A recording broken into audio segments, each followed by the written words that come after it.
Okay, now we're live. Welcome to the May 8th Google Hangout. We're here with Dr. Comer and her students who will do a small workshop today. So Dr. Comer, take it away. Thanks, Rebecca. Hi, welcome everybody. I am Denise Comer, and this is English Composition 1, Achieving Expertise. It's a MOOC taught by me through Duke University and Coursera, and I'm delighted here to be having our small group writing workshop this morning.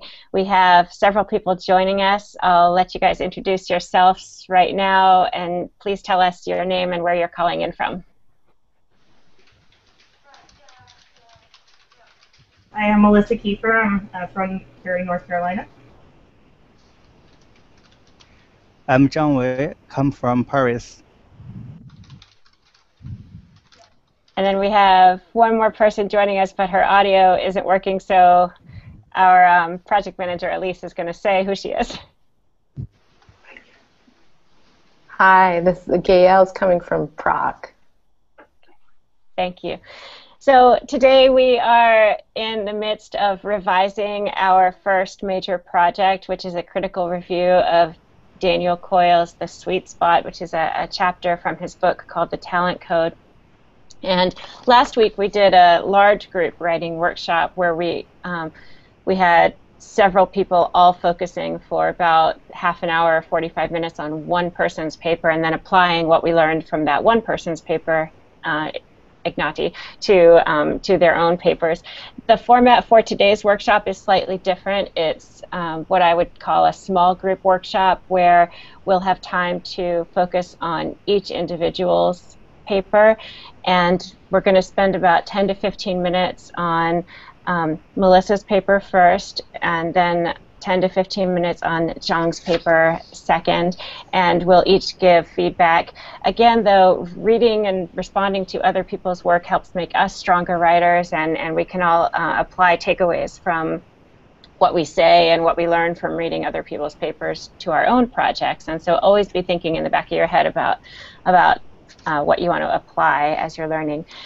I'm going to, before we turn to Melissa's paper, I'm going to go over the grading criteria for Project 1, so we all have fresh in our minds what kinds of things we're looking for as we revise Project 1.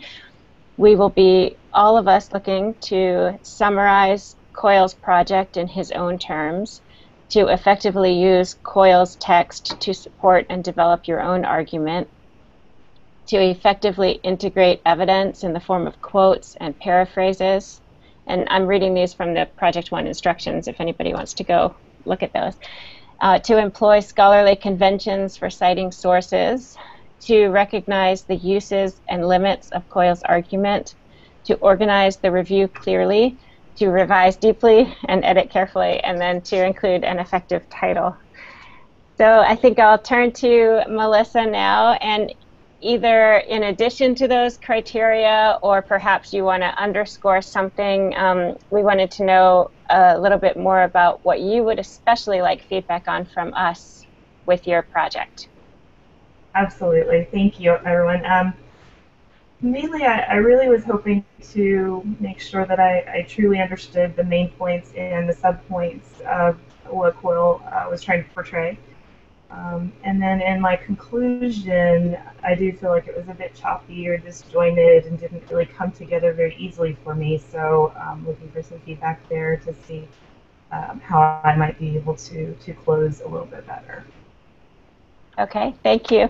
So why don't we don't have time this time for each person to read his or her entire paper because we're in the small group workshop format, but we do have time for you to read a little bit. And again, I think, as I said last week, reading your paper aloud really, really helps us notice our language and our text. So I do think reading aloud is a really important skill. So Melissa, could you choose maybe a 2-paragraph long segment to read it aloud, and then after that we'll have a minute of quiet time to collect our thoughts before we give you feedback.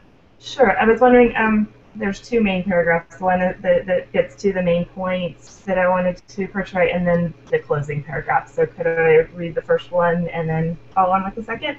That's fine, yes. Okay. So the intro is The title is called Outside Your Comfort Zone, How to Develop Talents. In the excerpt, The Sweet Spot from the Talent Code, Coyle argues that finding the right balance between what you know and what you're trying to learn, known as the sweet spot by Robert York, accelerates the learning process. Coyle suggests that talent is not born but developed, and provides a method that he calls deep practice as a means to develop talent and improve learning. So the two main points in that I was trying to get to is obviously that finding the sweet spot accelerates the learning process, and that deep practice will improve talent and learning. And did you want to read your concluding paragraph too? Okay. So it really starts off, however, so I think that's disjointed in itself. The previous paragraph is probably where that belongs. But however, anyone not content with their level of skill or talent in their work, sport, or education may find the sweet spot a useful tool to improve upon their talents. As there's not much scientific evidence included, those who are hoping to benefit from an academic perspective may not find this a good addition to their research. Although it was not clear in the book, Coyle's motivations behind the sweet spot may have been drawn upon financial failure or distress, as he references those whom are desperately poor and long to escape through the game of soccer. Coyle draws the readers in by telling us about a variety of people, including the musicians, athletes, and students, thus touching on an area that each of us can relate to. He engages the reader by eliciting participation in an exercise that explains deep practice. Lastly, his storytelling mixed with scientific examples is a good mix of entertaining and educational. Okay, thank you so much. All right, let's have a minute of time to collect our thoughts, and then we'll start to give you feedback, Melissa, okay?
Okay.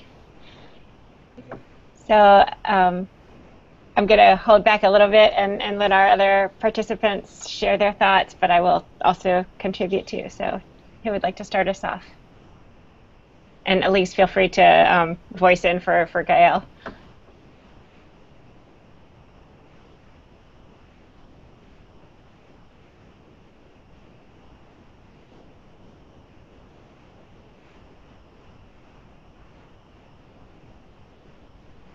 Jang, do you wanna Okay. start? Okay, go ahead. Okay. And thank you very much, Melissa, for your text. And for the two paragraphs, I think the first one is very good introduction for the for the whole text. And you make a point at if the talent is born or developed, this is the key point of the book of Doyle. And the last paragraph, I like very much the last sentence. The storytelling mixed with the scientific example is good mix of entertaining and educational. And you point out the book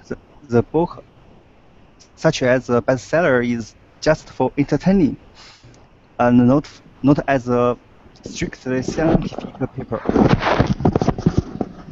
I think it's very good. At last, you point out all this. Thank you, Wang. That's all. Thank you. Thank you. Gail, did you have? I thought I heard your audio for a second. Are you with us now? I will Great. quickly, yeah. Okay. So I didn't hear everything because I was moving at the same time, but there was one thing in Melissa's essay where she said something that I saw many people say on the forum, basically saying that she doesn't believe that deep practice is the only contributing factor and this kind of thing. So I didn't feel that that Cole was saying that it's the only thing, or I didn't feel that he was saying it was the like the only or most important thing. I felt like he was just trying to give us something that we had not thought about, but I didn't feel at any point that it was the only thing he thought was useful. And I felt also from this essay, but not only from this essay, that it seemed to come across as such. And it's something that I would like to bring up. So how would you suggest if Melissa still wants to bring out the idea of scientific evidence or of other like repetition muscle memory, how would you suggest she rephrase that sentence maybe at the bottom of page 1, the sentence where I think you're talking about, although Coyle, it's Coyle with a C, right? So although Coyle makes an interesting point about deep practice, developing talent, and improving learning, Melissa writes, I don't believe that deep practice is the only contributing factor. I think that's the phrase. So how would you suggest she rephrase that? I feel that she's right, but I would not have said I don't believe, because then it means that she thinks that Cole believes that, and I don't feel that he said he believed that at any point. So maybe it would be that beginning, I don't believe, which could be different. Maybe it could be something like, although Cole doesn't say it's the only contributing factor, it might come as such, and then continue on that. Okay. Great, thank you so much. Okay, great.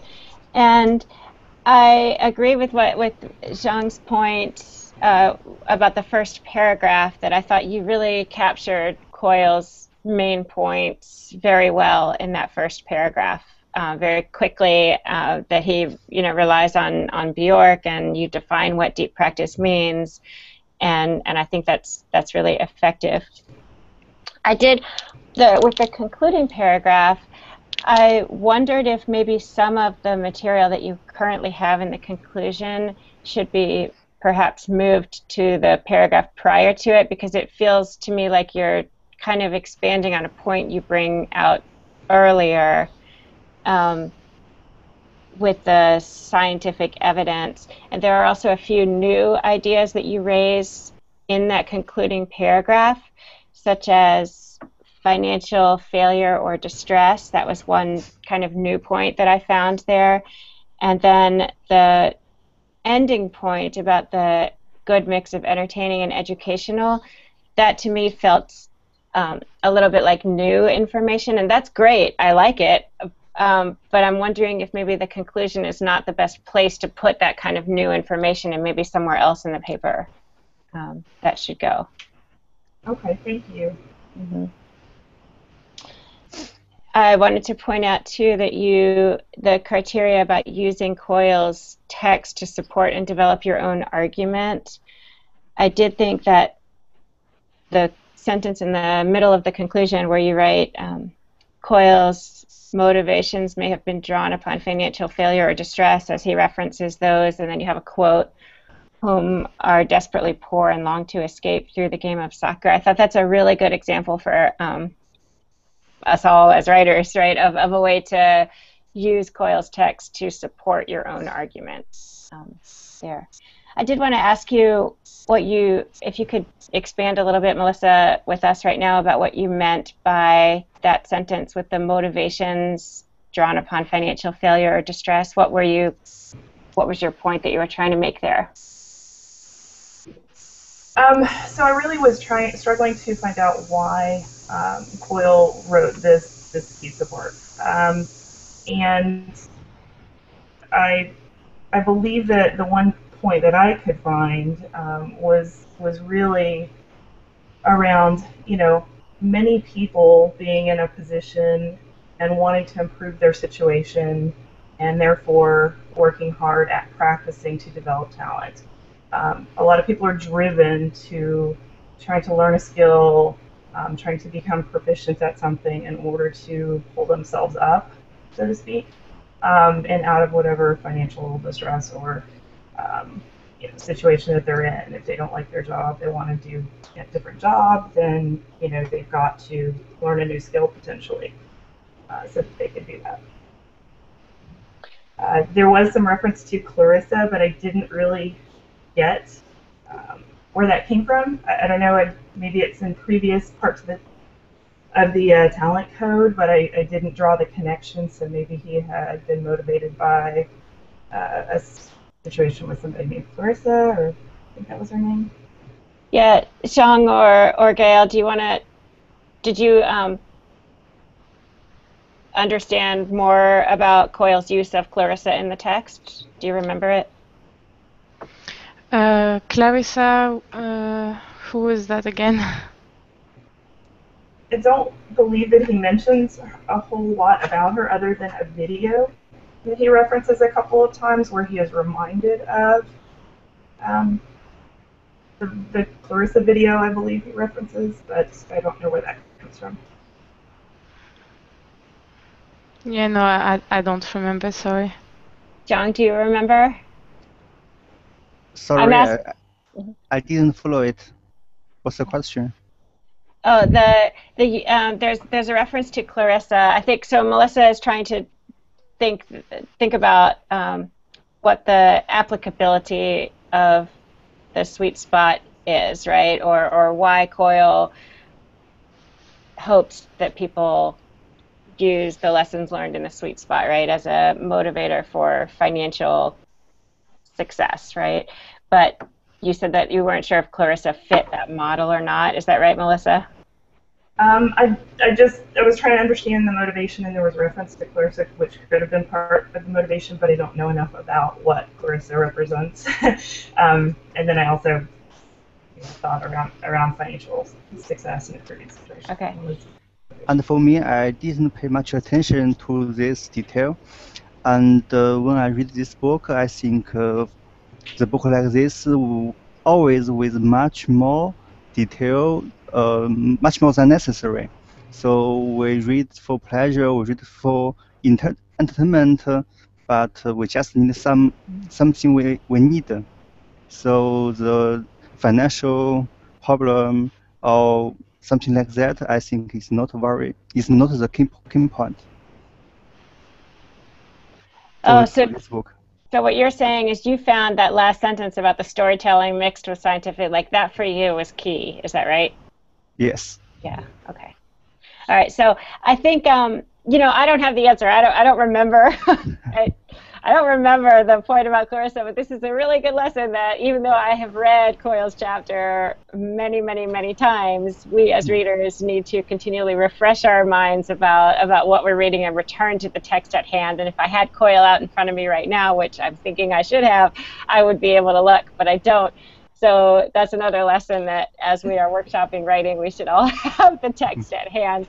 But maybe there's someone out there in our course who knows the answer. I'm sure there was a discussion online about Clarissa, and someone provided some info. I just haven't had an opportunity to read it, but it just briefly stuck out in my mind because it wasn't very memorable for me, but I think he did reference her twice. So maybe worth a little research on my part to find out if she was in fact part of the inspiration for him to write this. But good to know that others don't think that financial success and improving situation is really the motivation for this. So thanks for that feedback as well. Yeah, and that doesn't mean that you can't still say it from your perspective, right? But I think maybe qualifying it by, perhaps one motivation or putting a perhaps or one one aspect that you found to be significant, right? And then people can't argue with that, right? That's what you found to be significant. And then as long as you use his text to support that, that's fine. But I do think this last sentence about the storytelling, so I think as you continue revising, Melissa, think about whether you want to expand the storytelling and the financial aspect that you articulated, and where you want to put those in the paper, so that then your conclusion can really just kind of echo and reaffirm what you've already said in the paper, rather than introducing new ideas in the conclusion. Got it. Thank you so much. Okay, great. So we're going to turn in a second to Jang's paper. Are there any final questions for us, Melissa, that you have before we turn away? No, I think that was great feedback, and I really appreciate everybody's time. Okay, great. Thank you. So let's see. I'm going to ask us all to reflect at the end on what we took away from this experience, but I think rather than doing it in between each person's, we'll just move right now to Jang's paper. So we're going to do the same process as we did before. I'm going to ask you to share with us, Jang, what your main concerns are, what you'd especially like feedback on. And for this paper, I think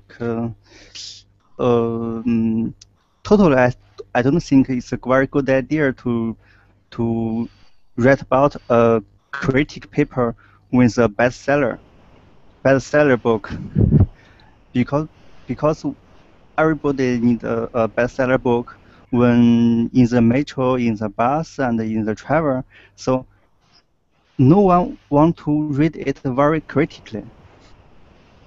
Maybe the point of view is not very strict, very useful, but the people need encouragement, need some pleasure, need some storyteller like that.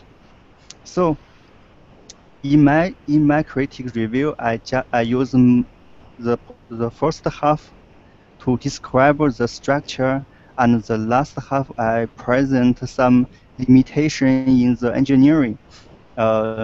This is because my work, I know very much about the simulator, so I can easily make some clue about the limitation. Okay. With that. That's great. Thank you. What is your work? Can I ask? Yeah, I'm a nuclear engineer. Okay, great. And so which two paragraphs would you like to read? I want to read the last two paragraphs from the deep practice is more effective than simple memory. And in summary, the deep practice in this book could give us many advice. The two paragraphs. Okay. Is it okay? Yes, that's great. Thank you. Go ahead. Okay. Okay, let's go. Deep practice is more effective than simple memory method for everyone. This is proved by Daniel and accepted by readers. But not everyone could become a qualified soccer player in national team or smarter pilot in Air Force through merely the deep practice. The deep practice is incapable to guarantee a wonderful output. Let's think about after the discovery of Clifford. Even the Brazil's secret weapon is available to entire world. The Brazil soccer players are always the best in the world, and until now, the few nations could pass over Brazil. The success of Brazil is not to be duplicated entire outside. That is indeed the nature factor.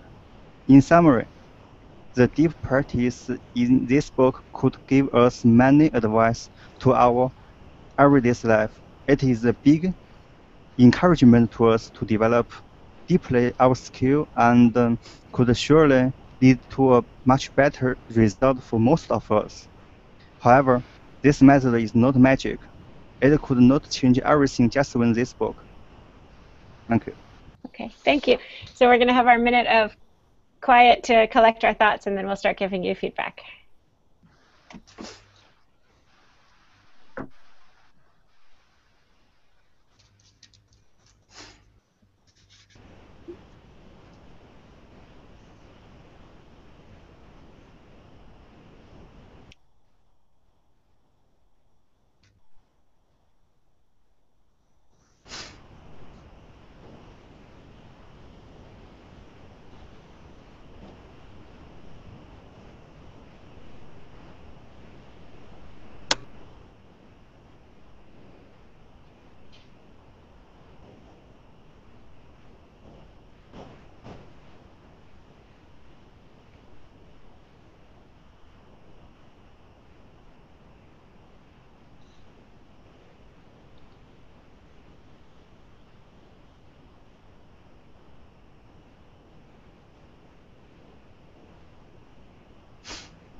Okay. Melissa or Gail, do you want to get us started? Sure. I'll get started. So I really do like the point that you're making, which is also one that I was making, which is that although deep practice is more effective than simple memory method for everyone, which I like that intro to that paragraph, it's not the only factor here. And I think you've written this a little bit more succinctly than I did, so good job there.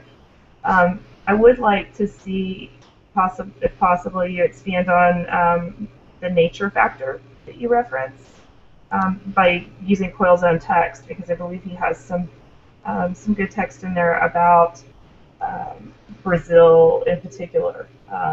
You know, what the culture and environment is like, and you know, I think there's a reference to not everyone having a place to practice, a big large field, and how overpopulated it is, and you know, and how poor in general its people are.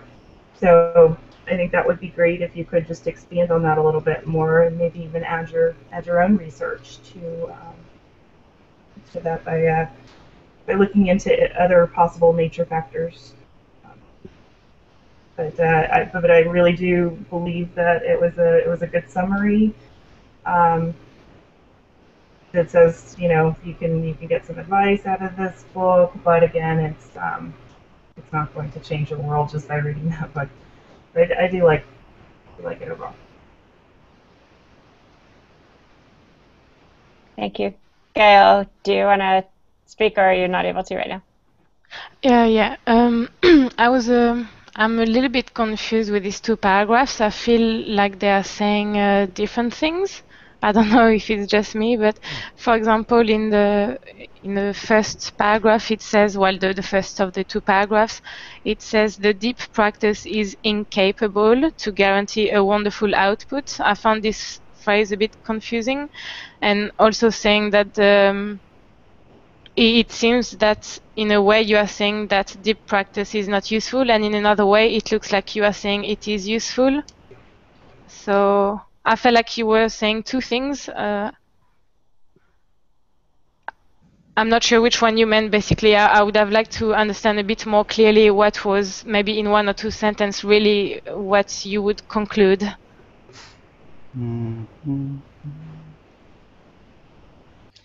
Okay. May I answer the question? Or? Yes. Yes. Okay. And indeed, my intention is deep practice is effective, but it is not everything. So I say it is incapable to guarantee a wonderful output. That is to say, if we use just the only deep practice, we can't hope, we can't we can't accept it a wonderful output, a result. So I just want to put this thing to the readers. Okay. This is, I think, the limitation about this book, because this book from beginning to the end is to show us how the deep practice is defined, how the deep practice is very effective, and how the very good result is achieved. by using this method, but I want to say this is not everything. Okay. This is why I use the word guarantee. If I may suggest something else then, about that particular sentence, if you say the deep practice is incapable to guarantee a wonderful output, it sounds like it's completely negative. That's what I understand. But if you would say instead is incapable to guarantee a complete, like the best output ever, that it needs something else, then maybe it would be more clear, because now the way it's written, it sounds like you are saying it cannot guarantee anything good. I think it looks a little bit like this. So that's why it's a bit confusing later on afterwards. But I understand like what you mean, especially at the end in the last paragraph. Yeah, I think the word completely. Okay, I will try to use this word with my phrase. Maybe the sentence is capable to guarantee a wonderful output is much more technical, and I maybe use some familiar expression. Can I offer a suggestion on that sentence too? Sure. So maybe something like deep practice alone does not guarantee a wonderful output. However, coupled with other methods, it is a very good, I don't know, start or something to that effect. Saying that it can be used in a very positive way, but you have to consider coupling it with something else. Oh yes. For success. Oh yes, thank you. The word alone changed a lot. Sure. So I'm going to also focus on that sentence too, since we're talking about that sentence. I also think that you might want to think about where it's placed in your essay. So right now, it's in the middle of a paragraph, and we might want to think about, this is such a key sentence that's really capturing really what you're saying in those, not the very last paragraph, but the two before it, right? About the selective exams from your experience as a nuclear engineer, right? And then also the kind of context of Brazil that, you know, I could do deep practice on soccer, you know, for months and I'm not going to be able to compete, right? Because there's context. So it's such a key sentence, and yet it's kind of in the middle of a paragraph. And so we might want to think about power positions in an essay of where we can put really important sentences. And those generally fall either at the very top of paragraphs or at the very end of paragraphs or in the conclusion somewhere, or in the, you know, the introductory paragraph too is another power position in our writing. Yes, I think so. Great. And I wanted to, I like the idea also that I think it was Melissa, you suggested integrating more evidence from COIL to support your own argument.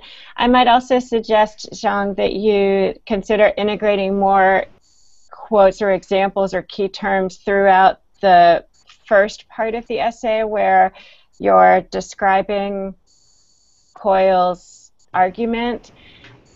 Right now we have 2 bullet points at the front of the essay, but they're not integrated yet necessarily in the text. So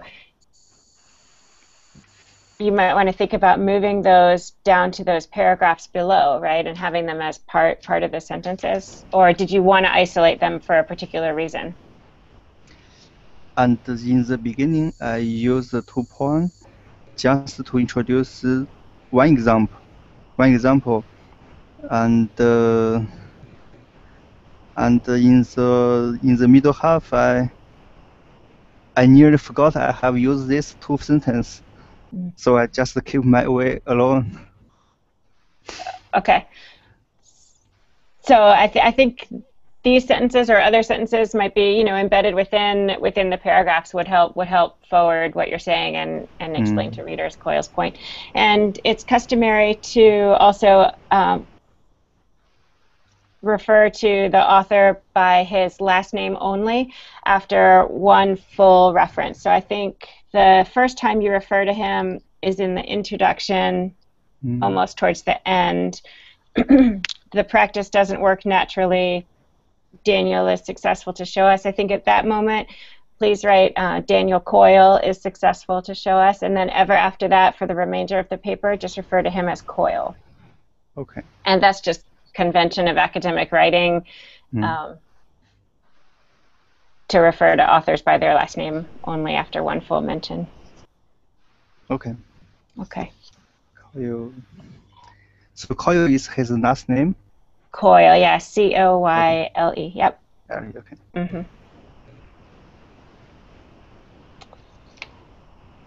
Thank you. Yes, so are there any other comments for Jang that we have before we... Jang, do you have any other questions for us? It's okay, no. Okay, good. All right, I just want to say I liked your the point about the selective procedure. That there are sometimes, I think the point you're making is that practice as we might, there are sometimes external factors, right, that provide barriers for us to reach our goals. Is that what the point you were making? Yes. Yeah, right. So that's a little bit sad, I think. It's true, but it's sad. So congratulations to you. You made it past the selective exam, right, to get there. So why don't we all take a minute to write down for ourselves what we gained from this workshop, what I don't want to call it a revision plan. Sorry, just to interrupt for a minute. Gail, are you able to stay on audio so we could give you some feedback on your paper? She's on now. Oh, Can okay. you go ahead and do hers? Sure, of course. So let's turn to Gail's paper. Let me get it. Okay. And so, Gail, what would you especially, I'm glad you're here. It's good. What would you especially like to get our feedback on? And then I'll have you read a two-paragraph segment too. Well, maybe the very last part and one paragraph towards the middle end, where I say, where I start with he claims as well and so on. I could read that, and I would like to know what you think about what I'm talking about in there. Okay, so whether it's clear or whether we agree with you, what do you mean? Well, I said something in there that I think I didn't see anyone talk about in the forum, so I would like to know, what other people think about this, and if there is anything in my text that they have that is not clear or that could be improved, or I don't know. Okay. All right. Go ahead. So Cole claims as well that it happens to all of us. It is not simply a trait of geniuses, and that it can be applied to more than soccer. The best way to understand the concept of deep practice is to do it. He proves his point by giving us a cognitive exercise in which we have to read words despite the missing letters, which makes us to remember those words for which we had to struggle better. It seems that he wants his readers to realize how simple his concept of the sweet spot is, and that everyone, including ourselves, can use it to our advantage. He also pushes us to experience this type of learning by ourselves by telling us how you can't capture the power of Brazilian talent in numbers and names, it has to be felt. And then the last part, reading this book and looking for evidence outside isn't the only way to go. Cole encourages us to go and find our own evidence by experiencing deep learning alone so we can judge by ourselves. This makes me wonder how much of his ideas are truly applicable to life, and particularly to each individual's own life. I will keep one main idea in mind. Stop and think. Practice alone does not make perfect, but perhaps deep practice makes near perfect. Okay, thank you. All right, let's take our minute of time to collect our thoughts.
Okay.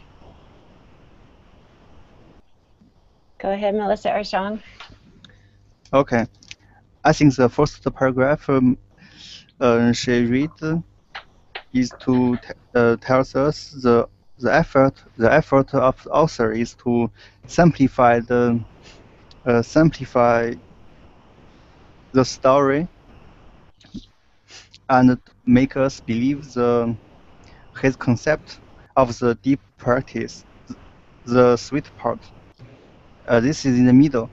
The sentence, it seems that he wants his reader to realize how simple his concept of the sweet part is. I think this is the key sentence of the text. And maybe this sentence could be change Highlighted. the place in the very beginning. I think it's better. Okay, that's all. Thank you. Melissa, did you want to add? Sure.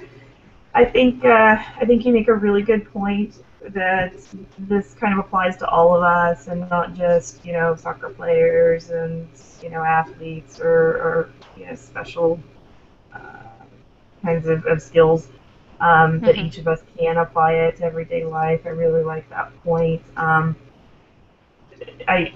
this is probably just a challenge that I have with Coil, but the statement around can't capture the power by numbers and names, it must be felt. I like things to be proven and not just feeling something. It's like you need to kind of measure and capture info and weigh it and gauge it to see if it's successful for you. So I don't think it's a problem with your statement there, but I don't necessarily see the tie-in to that paragraph, and that's something that I don't agree with Coil on. And then as far as the final or the other paragraph, the second paragraph, I like that you encourage us all to use this as kind of a start, like a kickstart, and start gathering your own evidence and start building your own stories of success. I think that's a really good point to make, to try it out for yourself and and see how it takes off.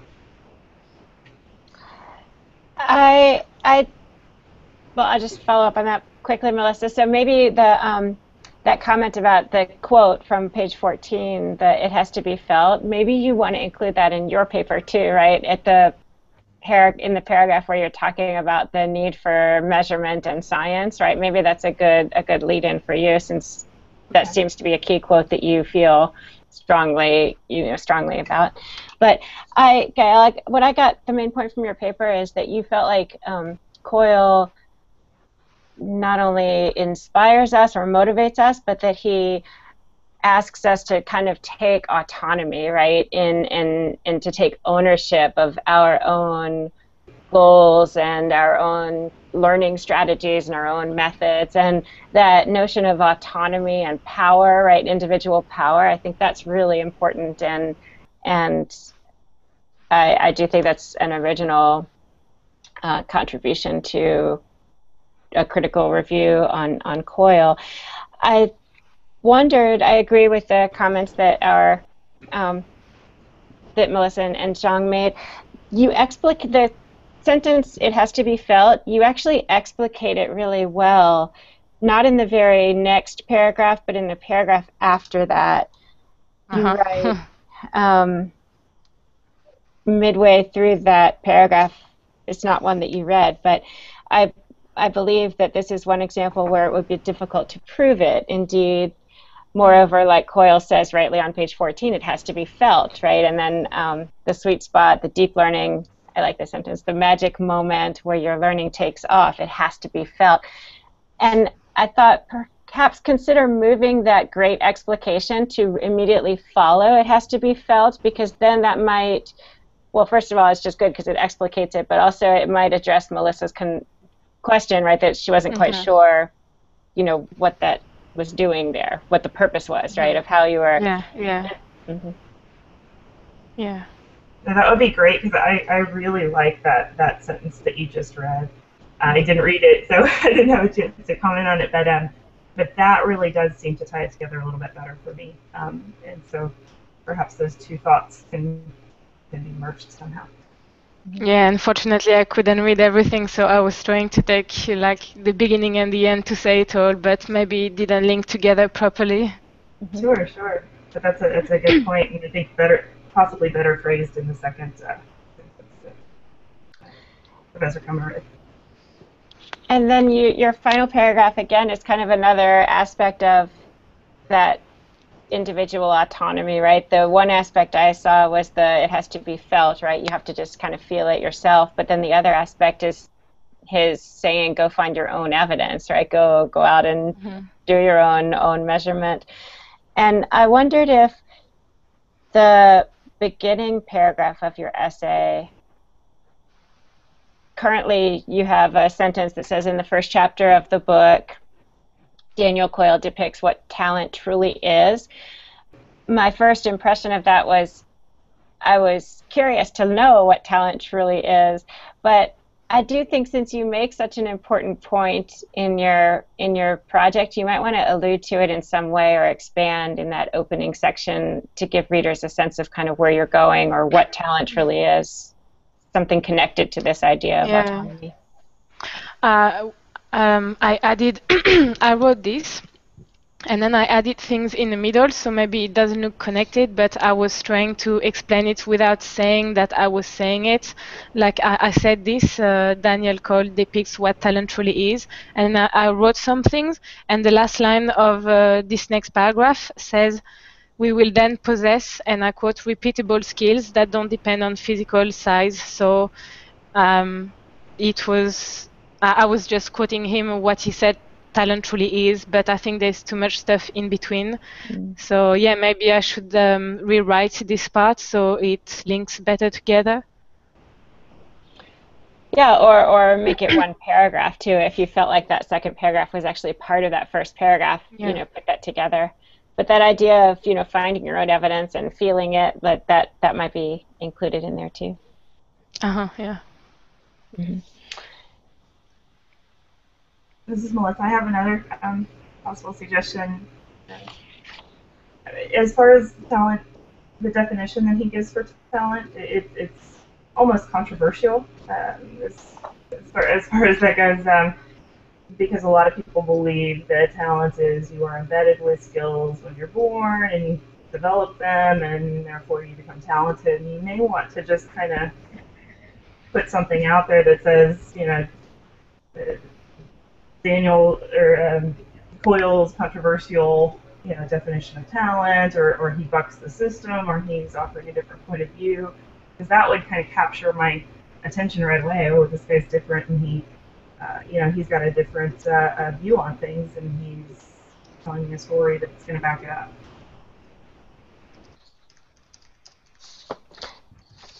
That's an important point that we want to try to capture our readers' attention at the beginning with something. I like that.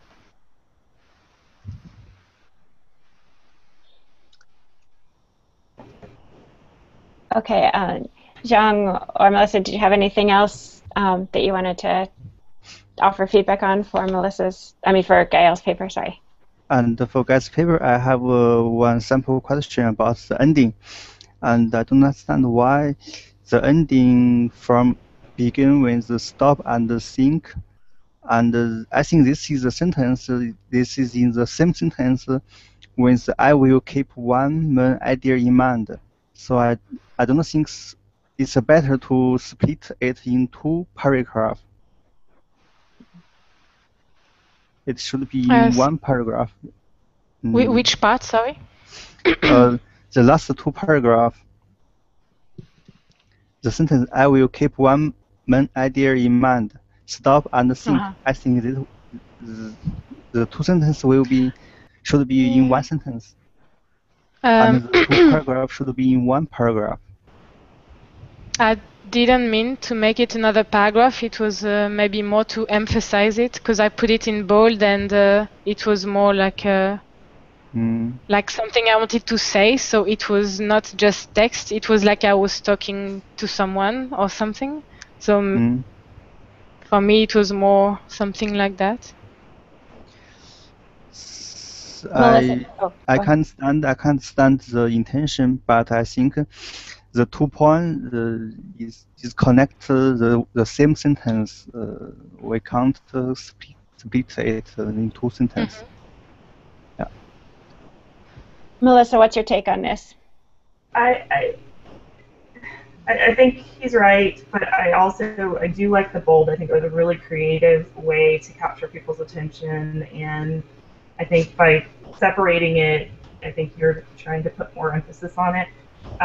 But I do believe it's the same line of thought that all goes together. So as far as what's the standard way of representing it? Yeah, I don't know, but it seems like it does all go together. I'm gonna give one of those annoying non-answers, I think, here. So I'm not sure where I stand on this. I will describe this as you paying attention to matters of document design and thinking about how to, as you said, use emphasis on your main points and the main points that you want your readers to have, right, through elements of document design, like using italics and bold and using space, right, within an essay to emphasize. And I think the feedback that you're getting is really important, because some readers out there are going to approach this as by appreciating it, right, and thinking, wow, that's really helping emphasize it. I really like the creativity of it. And other readers are going to read it and say, but it doesn't conform to kind of expectations, right, of what critical reviews look like. So I don't know what to say. I think that's my opinion anyway, that of course we write to be read and we write for other people, but for me the first reason why I started writing in my life, it was for myself, and I always want to keep a little bit of this, that I'm also writing for myself. And I think I understand that not everybody agrees with it, but that would be maybe one of the instances where I think that, well, that's me, that is how I would like to write it, and it will appeal to people who like it, and it will not appeal to people who don't like it, and it's fine. All right, then I think that's great. And I think it's also in line with your argument of your paper, right, that autonomy and individuality is key. So okay, good. Yeah, I agree that it's kind of a preference thing too, and to me it did not distract. Like, I inadvertently combined Daniel and Coyle together and came up with Doyle as as the citation on accident. But and that was a huge distraction after I read it again. It bothered me. This does not distract and does provide the appropriate emphasis. Okay. All right, great. Thank you so much, Jang, for raising that, because that's a really important point to consider. And as writers, we always want to anticipate that any risk that we take with our writing, that some people are going to appreciate the risk and other people are going to not appreciate it, and then we have to weigh the risk of that, I guess, right? Good. Okay, so any other questions? Another point, and I found the sentence just before. Coyle encouraged you to go and find our own evidence by experiencing deep learning alone, so we can judge by ourselves. I think this is very good, and I haven't thought of that before. And I'm not sure the word judge is very suitable here or not. We can judge by ourselves. Why we need to judge ourselves? I think it's for me it's an expression. I've heard that many times, like to judge something by yourself. Like it means to make your own opinion. I don't know how other people hear it. That's what I think it means. Oh, so judge for yourself is a common term, and it means Yeah. consider it for For, yeah. yourself, you know, whether you're going to agree or disagree Okay, with okay. the argument. I will ask you though, Okay, thank you. what are we judging though? Are we judging whether Coyle is right? Because the point of this is not necessarily to come back and say, well, Coyle was right or Coyle was wrong, but it's to like do something with it, right? And like for our own lives. So what is it that you To judge if deep learning works for us, if we realize that we were not actually paying attention to whatever we were learning, if it makes a difference for us to actually apply some of these principles. So you might want to, I know it's already I don't know how long you want to make that sentence, but you might want to add that part somewhere, maybe in its own sentence afterwards, because I think that's important. Okay. Anything else? This is great.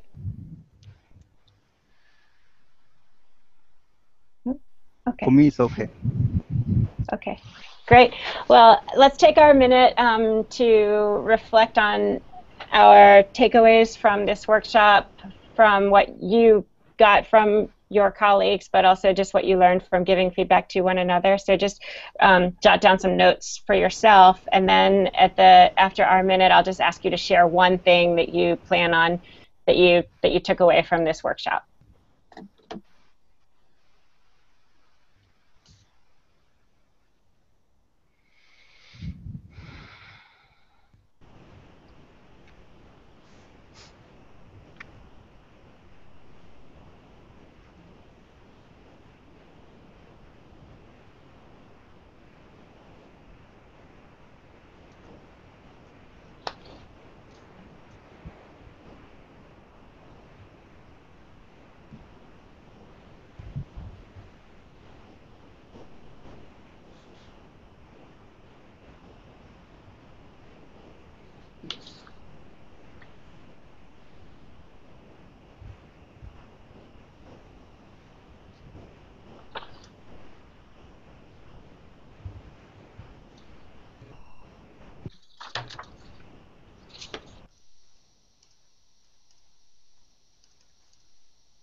Okay. Who would like to share first? Just one thing that you want to take away from the workshop. I would like to say that even though I consider myself quite analytical, it shows me once again that you can never be precise enough when you explain your ideas, and if you really want to make sure that your readers get your point across, then better to be as simple but as precise as possible. Good. Thank you. Melissa, do you want to go next? Sure. The main thing that I learned, and coupled with the videos as well, but was that new ideas need to be represented throughout the body of the work and not in the summary. So so that's one thing that I'm really going to focus on. Okay, great. And Jang? Okay. And I think this is very good and vivid experience for me.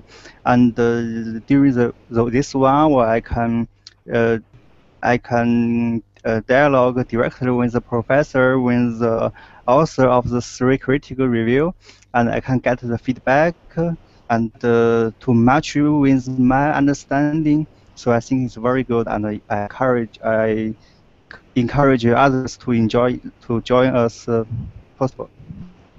Thank you. Thank you. And I too encourage others to join us. And I'll share what I learned. I did see throughout all 3 of the projects that we read a focus on the using Coyle's text to support our own arguments, and I thought that was a key element of what we talked about across texts. And then I also that we couldn't remember much of the details about Clarissa just reminds me about how important it is to read and reread and reread, and that to attain that precision requires a lot of critical analysis and thinking. on a continual basis. Okay, so thank you each for sharing your writing and for participating so meaningfully in this peer workshop. Thank you to Thank you those for the opportunity. Thank you.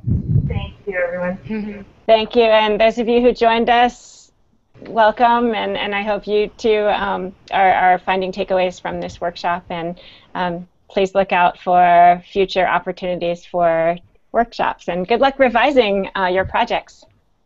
Okay. Thank you. Bye.